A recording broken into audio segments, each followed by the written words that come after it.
Just ফাটাফাটি রান্না হচ্ছে মাটির চুলায় ছোট্ট হাঁড়িতে। দেখুন কি সুন্দর একটা কালার আসছে।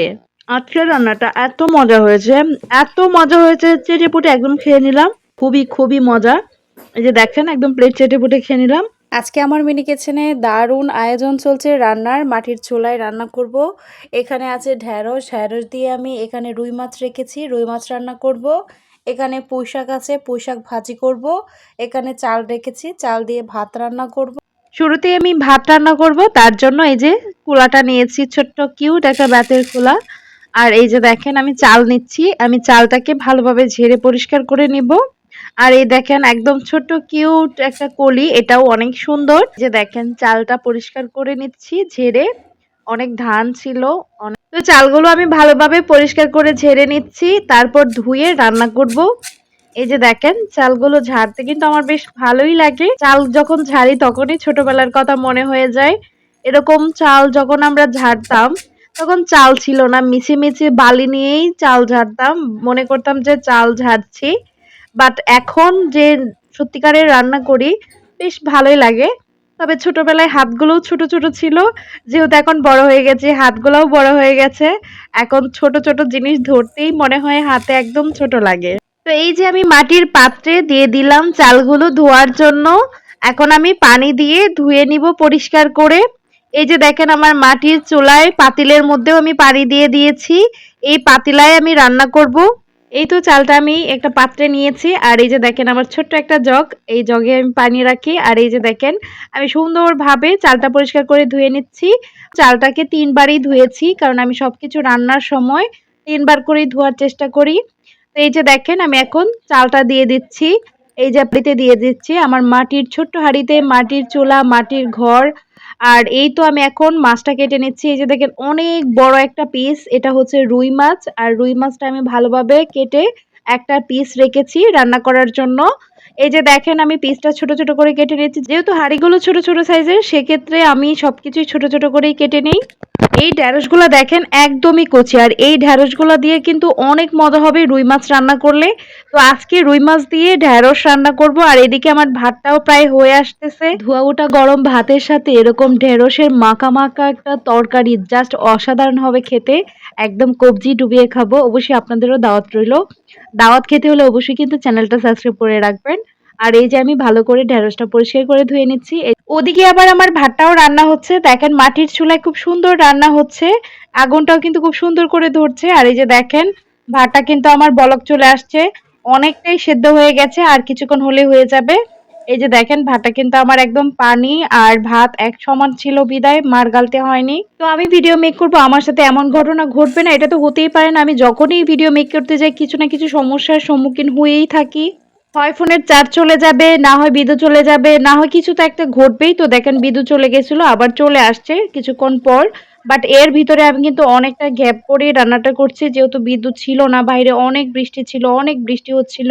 আর যে আপুরা মিনি কিচেনের ভিডিও বানান তারা তো জানেনই এই ভিডিওগুলো বানানো কতটা কষ্ট বা কতটা সময় ধরে এই ভিডিওটা করতে হয়। কারণ এই ভিডিওগুলো আমি যতটা সময় ধরে করি তার চেয়েও খুব কম সময়ে মনে হয় আমি আমার বড় কিচেনের রান্নাটা শেষ করতে পারি। তারপরও যদি ভিডিওতে লাইক, কমেন্ট, ভিউজ আসে তাহলে এই কষ্টটা কষ্ট মনে হয় না।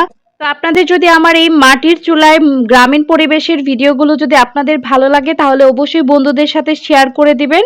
তো এই তো আমি মাছটা ভেজে উঠিয়ে রেখেছি, আর এই যে দেখেন পেঁয়াজ কুচি কুচি করে রেখেছিলাম, এখন আমি পেঁয়াজটাকে ভেজে নিচ্ছি। তো যেহেতু এখানে ২-৩টা রান্না একবারে দেখানোর চেষ্টা করি সেজন্য কিন্তু ভিডিওগুলো একটু লং হয়। আশা করি আপনাদের অনেক ভালো লাগবে। আপনারা আপনাদের শৈশবটা এখানে খুঁজে পাবেন, কারণ শৈশবে আমরা এরকম ছোট ছোট হাঁড়ি পাতিলে, এরকম ছোট ছোট মাটির চুলায় এরকম ঘর বানিয়ে আমরা কিন্তু রান্না করতাম, খেলতাম। বা ছোটবেলাটা এখানে খুঁজে পাবেন, আশা রাখছি আপনাদের ভালো লাগবে। আমার তো বেশ ভালোই লাগে, কারণ আমি খুব এনজয় করি।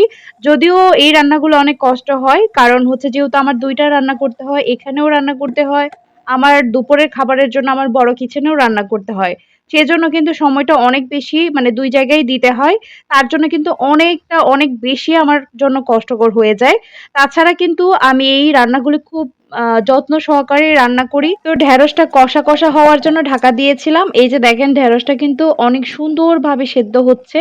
আর এই যে ভাজা মাছগুলিও আমি দিয়ে দিচ্ছি। এখন আমি ভালোভাবে একটু ঢাকা দিয়ে দিব। এই যে দেখেন কত সুন্দর লাগছে কালারটা, তাই না? এটা কিন্তু অনেক, অনেক বেশি মজা হবে খেতে। তাছাড়াও হচ্ছে গরম, গরম ভাত আর এই তরকারিটা যদি পাতে থাকে, জাস্ট অসাধারণ খাওয়া হবে। তো আমি একটু ঝোল দিয়ে দিচ্ছি। আর এই যে দেখেন সুন্দর করে একটু ঢাকা দিয়ে দিব। তো এই তো আমার রান্নাটা শেষ হয়ে গেছে। এই যে মাটির হাঁড়িতে ভাত রান্না করেছি, ঢেঁড়স দিয়ে রুই মাছ কষা করেছি। দেখেন কত লোভনীয় লাগছে। আর এইখানে আমি রান্না করেছি শাক। এটা হচ্ছে পুঁই শাক দিয়ে আলু দিয়ে রান্না করেছি, ভাজি করেছি। যদিও এই রান্নার রেসিপিটা আমি স্কিপ করে গেছি। অন্য নেক্সট টাইম কোনো ভিডিওতে দিয়ে দিব। কারণ এখানে ভিডিওটা অনেক বেশি লং হয়ে গেছে, তার জন্যই। তো এই যে দেখেন আমি ভাতটা বেড়ে নিচ্ছি। আমি তো একদম রান্না করতে, করতে অনেক ক্ষুধা লেগে গেছে। তো আমার এই ছোট্ট থালাটায় আমি এখন ভাত বেড়ে নিচ্ছি।